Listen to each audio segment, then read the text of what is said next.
2021년 10월 2일 토요일입니다. 이 화천대유 분양을 갖다가 독점한 대행사 대표, 그 사람이 바로 박영수하고 인척관계라는 동아일보의 그 특종 보도가 나왔습니다. 단독 보도가 나왔습니다. 이 사람도 정말 참 웃기는 사람인 것 같습니다. 이 박영수. 아니, 왜 이렇게 박영수 얘기가 자주 나옵니까? 이 특검을 한 게 아니고 이게 특검을 자기가 당해야 될 것 같습니다. 특검을. 박영수가 특검을 당해야 될 것 같아요. 화천대유 분양 독점한 대행사 대표가 박영수하고 또 인척관계라니 말이죠. 이게 왜 자꾸 이거 한번 특검을 해서 깨끗하다는 것을 밝혀봐야 깨끗한지 흐린지를 밝혀봐야 될 대상 아니겠습니까? 이분이 왜 자꾸 이런 얘기가 나오죠? 왜 박영수가 지금 막 등장하죠? 이 정영학이가 제출했던 녹취 파일로도 등장하는 인물입니다. 코스닥 상장사를 운영하고 박이 사회이사하고 박영수가 사회이사까지 했다는 겁니다. 또 박측은 이렇게 얘기합니다. 인척은 맞지만 왕래 안 한 사이다. 업무 수주 전혀 관여 안 했다. 이렇게 주장하고 있습니다. 법조계에서는 뭐라고 얘기하냐면요. 박영수는 수주 독점 관여 의혹이 있다. 이렇게 얘기합니다. 그러면 이게 뭡니까? 그래서 이제 특검을 한번 해보면 좋겠네요.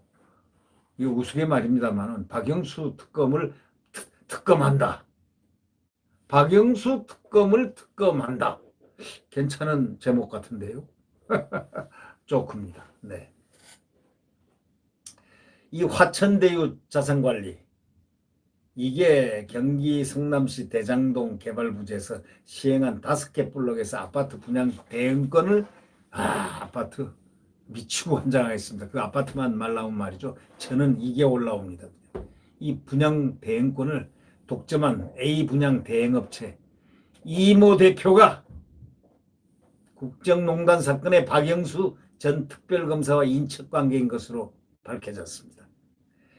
이 대표가 화천대유 대주주 김만배 씨, 화천대유 관계사인 천화동인 4호, 5호의 소유주인 남욱 변호사, 정영학 회계사 등과 모두 긴밀한 관계라는 점에서 분양 대행업체의 특혜 의혹과 함께 이 분양 대행업체의 정확한 역할이 규명되어야 한다는 지적이 지금 나오고 있습니다.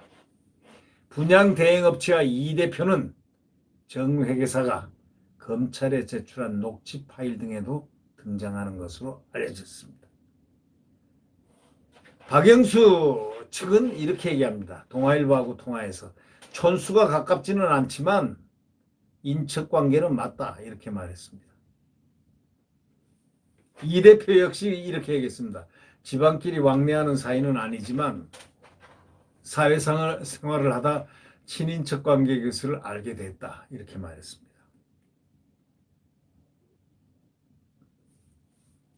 이 대표는 박 전 특검과 인척인뿐만 아니라 사업 파트너로도 관계를 이어온 겁니다. 이 대표는 분양 대행업체와 별도로 한 어떤 코스닥 상장사를 운영했는데 2014년도 박 전 특검이 이 업체에서 사회이사로 활동했다는 겁니다. 이 대표는 평소에 분양 현장 등지에서 박 전 특검과의 친인척 관계라고 자주 언급을 했습니다. 이 대표의 A 분양 대행업체는 화천대유가 대장동 부지 15블록 가운데 수의계약을 통해서 직접 시행에 나선 5개 블록 사업장의 아파트 분양 업무를 독차지한 곳입니다. 5곳 가운데 4곳 사업장은 2018년 이미 아파트 분양 완료했고 나머지 한 곳에 대해서는 지난달부터 분양 업무를 대행하고 있습니다. 자, 한 대형 건설사 관계사는 이렇게 얘기합니다. 같은 부지에 서로 다른 아파트 단지를 한 분양 대행업체가 독점한다는 것은 시행사인 화천대유와 특별한 관계를 맺지 않고서는 그거는 불가능한 구조다. 그러니까 이게 완전히 얽히고 설켰습니다. 법조계에서는 이 박 전 특검이 인척관계인 이 대표에게 화천대유가 시행한 아파트 분양 대행 수주를 몰아주는 데 역할을 한 것 아니냐라는 의혹이 지금 제기되고 있습니다. 이에 대해서 박영수는 이렇게 얘기합니다. 박영수 측은 분양 대행 업무 수주에 박 전 특검이 전혀 관여한 바 없다 하면서 부인을 했습니다. 뭐 시인하겠습니까? 했어도 시인 안 할 것이고 안 했어도 당연히 시인 안 할 것이다. 뭐 그런 얘기 아니겠습니까? 그러면서 오히려 박 전 특검보다는 이 대표가 김만배 씨와 더 가까운 사이로 알고 있다. 이러면서 이 대표는 김 씨 평소 친분이 두터운 사이라 한다. 이렇게 말을 했다는 겁니다. 결국 이 대표는 화천대유 대장동 개발사업 초기인 2014년 말에서 15년 3월 비토목 건설업체 20억 원을 주면 토목 사업권을 주겠다는 조건을 제시하고 20억 원을 받아갔다는 겁니다. 이 대표가 도움을 받은 시기가 성남도시개발공사가 대장동 개발 사업의 민간 부분 시행사를 선정하던 바로 그때라는 겁니다. 이 대표에게 20억 원을 건넨 B사의 남호 대표는 이렇게 얘기합니다. 이 대표가 대장동 개발을 추진하던 판교 AMC 대표 정영학 회계사입니다. 바로 이번에 녹취록 파일을 들고서 지금 수사받고 있는 정영학 회계사입니다. 이 사람과 계약을 맺어 자신이 토목사업자를 선정할 수 있는 권한이 있다고 이렇게 말했다는 겁니다. 또 화천대유가 사업자로 선정된 2015년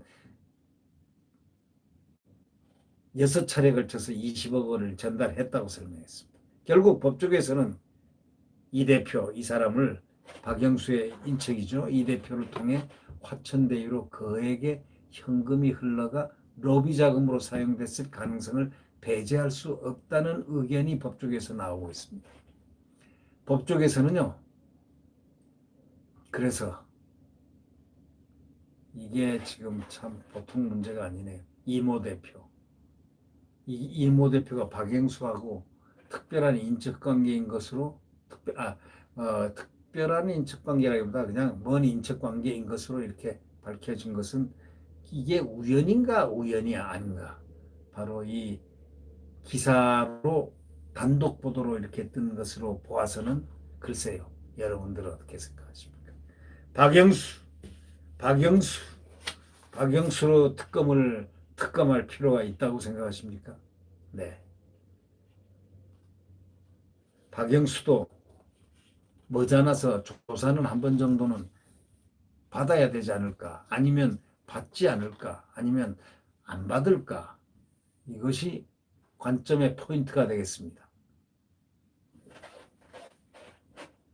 아니, 명예를 지향하는 분들이 명예롭게 살도록 노력해야 되는데 이렇게 돈을 갖다가 돈 방석 위에서 이렇게들 같이 이름이 오르내린다는 것 자체가 이거는 사실 복통이 터질 노릇 아닙니까? 이 국민들에게는 말이죠. 이게 정말 이걸 박탈감이 이걸 견딜 수가 없을 정도. 이 대장동 게이트는요. 견딜 수 없는 박탈감입니다. 이거는. 보통 박탈감이 아니라 견딜 수 없는 박탈감. 뿌리채 다 뽑아야 될, 그래서 국민에게 알려야 될, 그리고 사법적으로 완전 차단하고 사법적으로 완전히 처벌받는, 법에 의해서 처벌받는 그러한 모습을 국민들이 보고 싶어 할 겁니다. 대장동 게이트 어디까지 갈까요? 정말 이 지사가 얘기한 대로 돈이 막이라고 했는데 마귀의 돈을 써야 하고 마귀와 거래를 해야 한다면서 그 과정에서 일부 오염이 된 것 같다고 말한 이재명 경기지사의 그 말이 자꾸 떠오릅니다. 네. 그 말이 떠오르고 참 이 모습들을 보면서 우리는 이걸 어떻게 생각해야 되는가. 네. 대한민국의 자유민주주의, 시장경제, 또 굳건한 한미동맹에 의한 국가 안보가 지켜지는 자유대한민국이 내일 새벽 반드시 태양처럼 떠오를 것입니다. 네. 구독 버튼과 엄지를 누르시면 감사하겠습니다. 안녕히 계십시오.